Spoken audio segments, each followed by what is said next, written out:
Good afternoon H কিচেনের বন্ধুরা, আজ আমি আরও একটি নতুন ধরনের রেসিপি নিয়ে হাজির হয়েছি। একদম ধাবা স্টাইলে এগ তড়কা বা ডিম তড়কা। তাহলে চলুন দেখে নেওয়া যাক। এগ তড়কা বা ডিম তড়কা বানাবার জন্য এখানে আমি নিয়েছি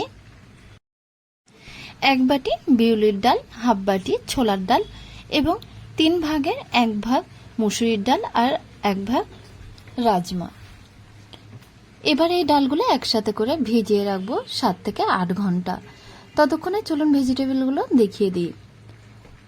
এগ তড়কা বানাবার জন্য এখানে আমি নিয়েছি 4টে ডিম, 3টে টমেটো, 3টে পেঁয়াজ, পরিমাণ মতো আদা, রসুন, কাঁচা লঙ্কা এবং ধনিয়া পাতা।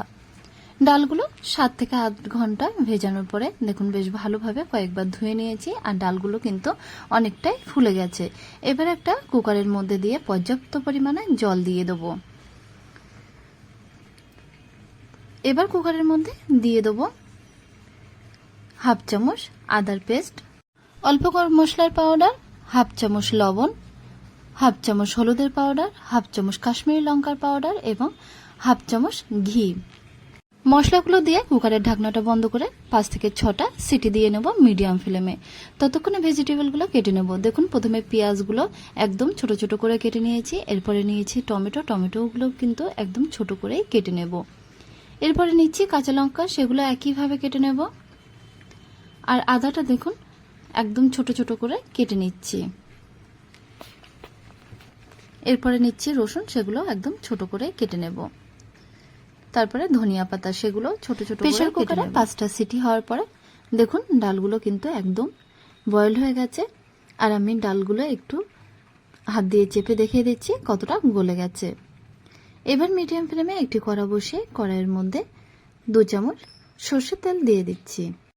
আর একটা বাটিতে একটা একটা করে ডিম ফাটিয়ে তেলের মধ্যে দিয়ে দেব। তেলের মধ্যে দিয়ে ডিমগুলো কিন্তু একদম ঝুড়ি ঝুড়ি করে ফ্রাই করে নেব। দেখুন ডিমগুলো একদম এরকম ভাবে ফ্রাই করে নিয়ে কড়া থেকে উঠিয়ে নেব। একই কড়াতে 3 চামচ সরিষার তেল দিয়ে দিচ্ছি। তেলটা যখন গরম হয়ে যাবে তখন তেলের মধ্যে দিয়ে দেব 3টে তেজপাতা এবং ছোট চামচের 1 চামচ গরম মশলার পাউডার। তারপর পরে দিয়ে দিচ্ছি ছোট করে কেটে রাখা পেঁয়াজগুলো তেলে 1 থেকে 2 মিনিট নাড়াচাড়া করে দিয়ে দেবো ছোট করে কেটে রাখা আদাগুলো। তার 1 মিনিট পরে দিয়ে দেবো রসুন।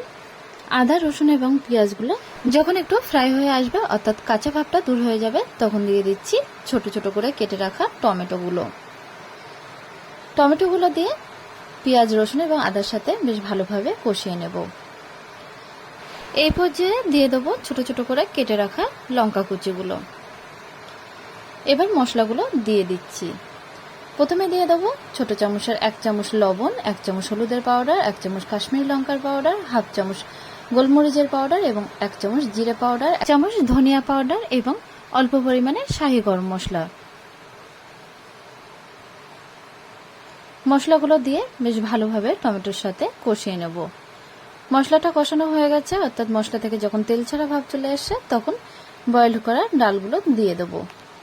ডালগুলো দিয়ে মশলার সাথে বেশ ভালোভাবে মিশিয়ে নিয়ে বেশ কিছুটা জল দিয়ে দেব। এখন কড়াইয়ের মধ্যে দিয়ে দিচ্ছি ফ্রাই করে রাখা ঝুরি ডিমগুলো দিয়ে ডালের সাথে বেশ ভালোভাবে মিশিয়ে নেব। এই সময় টেস্ট করে লবণটা দিয়ে দিচ্ছি। দেখুন ডালের টেক্সচারটা কিন্তু একদম সঠিক এসেছে। আর ধনিয়া পাতা দিয়ে গ্যাসের ফ্লেমটা অফ করে দেবো। এদিকে তড়কা দেওয়ার জন্য একটা তড়কা প্যান নিয়ে নিয়েছি আর প্যানের মধ্যে দিয়ে দিচ্ছি 2 চামচ ঘিয়ের মধ্যে দিয়ে দেবো 4 থেকে 5টা শুকনো লঙ্কা, ছোট 1 চামচ গোটা জিরে, 1 চামচ কাশ্মীরি লঙ্কার পাউডার এবং 1 চামচ হলুদের পাউডার। এগুলো দিয়ে একটু ফ্রাই করে নিয়ে দিয়ে দেবো অল্প পরিমাণে কস্তুরি মেথি। দেখুন তড়কাটা কিন্তু পুরোপুরি হয়ে গেছে। এবার এই তড়কাটা ডালের মধ্যে দিয়ে দেবো।